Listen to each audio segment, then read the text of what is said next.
అన్న eagle movie ఎలా ఉందన్నా?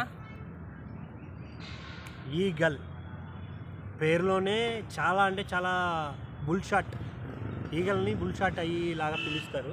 అలాగే ఈ సినిమాలో మన హీరో కూడా ఒక్కసారి టార్గెట్ ఫిక్స్ అయితే అస్సలు మిస్ అవుతుంది. అలాంటి క్యారెక్టర్ చేశారు మన రవితేజ గారు. ఎప్పుడు చూడని విధంగా ఒక గన్ ఫైరింగ్ కానీ ఆయన చేసిన యాక్టింగ్ కానీ వేరే లెవెల్ అనిపిస్తుంది థియేటర్లో.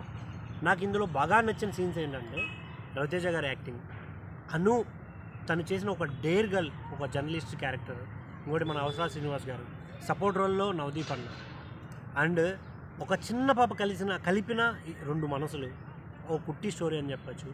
తర్వాత వెంటనే వచ్చే లిటిల్ బిట్ ఎమోషన్, తర్వాత ఒక పోరడు పబ్జీ ఆడుకుంటూ సినిమా సగం చెప్పేయడం, స్టోరీ టెల్లింగ్, లైక్ పబ్జీ గేమ్ని ఎలా ఎలబరేట్ చేశాడో సినిమా స్టోరీని అలా ఎలబరేట్ చేయడం, ఇవి నాకు చాలా అంటే చాలా బాగా అనిపించాయి.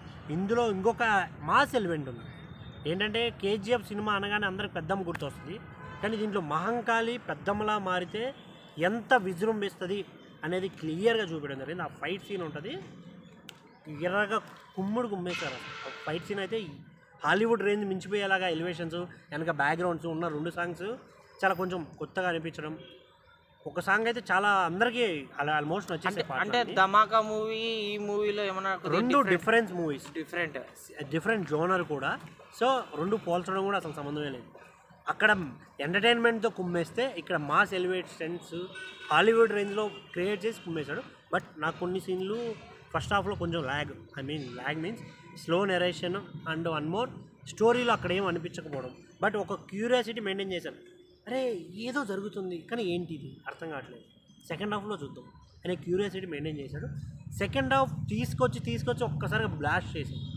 ఎంత బ్లాస్ట్ అయిందంటే చూసే ప్రతి ఒక్కడికి ఒక క్యూరియాసిటీని అబ్బా ఇది కదా సినిమా అనిపించి అంత తీసుకెళ్ళడం అనేది చాలా బాగా అనిపించింది. బట్ అక్కడక్కడ కేజీఎఫ్ లెవెల్లో ఇచ్చిన ఎలివేషన్స్ కొన్ని వర్కౌట్ కాలేదేమో అని నా పర్సనల్ ఫీల్. ఓకే, కొన్ని డైలాగ్స్ కావచ్చు. ఒకవేళ ఈ మూవీ సంక్రాంతికి రిలీజ్ అయింటే ఒకవేళ ఎన్నో ప్లేస్లో ఉండొచ్చు, సెకండ్ ప్లేస్ అస్సలు డౌటే లేదు. ఒకటి మాస్ ఎలివేషన్స్, మాస్ దీంతో వచ్చిన హనుమాన్ ఎంత హిట్ అయిందో తర్వాత స్థానంలో ఖచ్చితంగా ఈగల్ ఉండేది ఖచ్చితంగా ఉండేది. బట్ ఇప్పుడు కూడా ఎలాంటి ఇంపాక్ట్ లేదు అని నేను చెప్పలేను. సినిమా అయితే ఖచ్చితంగా అవుతుంది. కావాలంటే సాక్ష్యం ఆ ఈగల్ సినిమా వస్తుంది, ఈగల్ కూడా వచ్చేసి. అన్న ఇది ఒకటే చెప్తున్నా, అన్నకు మాస్ ఎలిమెంట్స్ గన్స్ నచ్చినాయి కదా. సో అన్న అజయ్ ఘోష్ గారి కామెడీ ఉంటుంది, ఆయన టైమింగ్ మాత్రం నెక్స్ట్ లెవెల్ ఉంటుంది. ఆయనతోటి ఫుల్ ఫన్ కూడా జనరేట్ అవుతుంది. సో ఫస్ట్ హాఫ్ ఒక ఎత్తు అయితే సెకండ్ హాఫ్ మాత్రం ఊచకొత్త అని చెప్పవచ్చు. అంటే ఇలాంటి కంటెంట్ని తెలుగులో ఎంచుకోవాలంటే దమ్ము ఉండాలి. ఆ దమ్ము రవితేజ అన్న ఒక్కనికే ఉందని నేను అనుకుంటున్నాను టాలీవుడ్లో. ఎందుకంటే ఆ గట్స్ ఉంది కాబట్టి అలాంటి కంటెంట్ ఎంచుకున్నాడు, హిట్ కొట్టేశాడని చెప్పుకోవచ్చు. చాలా బాగుంది మూవీ మాత్రం. రవితేజ గారు గడ్డంలో ఒక అడవిలో సింహం ఎలా తిరుగుతుందో అలా ఉంది, అంటే సింహంలా ఉన్నాడు అన్న మాత్రం. సో ఫ్రెష్ ఫీల్ వస్తుంది అన్న, మంచి మెసేజ్ కూడా ఉంది లోపల. అంటే ఇప్పుడు గన్స్ ఇష్టం వచ్చినట్టు వాడితే దానివల్ల జరిగే దౌర్జన్యాలు అవన్నీ ఉంటాయి. సో ఎలా ఉండాలో అలా ఉండాలని ఒక మంచి మెసేజ్, అండ్ కాటన్ గురించి ఒక మంచి మెసేజ్. సో ఏవేవో చూస్తుంటాం. సో ఇలాంటి మంచి కంటెంట్ని ఎంకరేజ్ చేయాలి. ఎందుకంటే రవితేజ అన్న ఎంత కష్టపడి ఇక్కడ దాకా వచ్చిండో మనందరికీ తెలుసు. సో చాలా మంచి మూవీ అన్న, ఫ్యామిలీతో చూడాల్సిన మూవీ.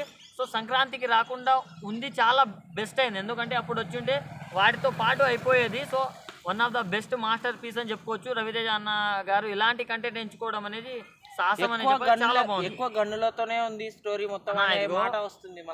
స్టోరీ మోరీ కాదన్నా, కొత్త స్టోరీ, ఫ్రెష్ ఫీల్ వస్తుంది. దానిలో గన్స్ అంటే ఎడాపెడా కాల్ చేయడం కాదన్నా, దానికి ఒక సపరేట్ ఫ్యాన్ బేస్ క్రియేట్ చేయాలి. అలాంటి స్టోరీ ఎంచుకున్నాడు. సో చాలా బాగుంది, గన్స్ని కూడా చాలా బాగా హ్యాండిల్ చేశారు. ఇందులో వాళ్ళు చూపించాలనుకున్న పాయింట్ ఏంటంటే ఇది గన్ అనేది ఇప్పుడు కొన్ని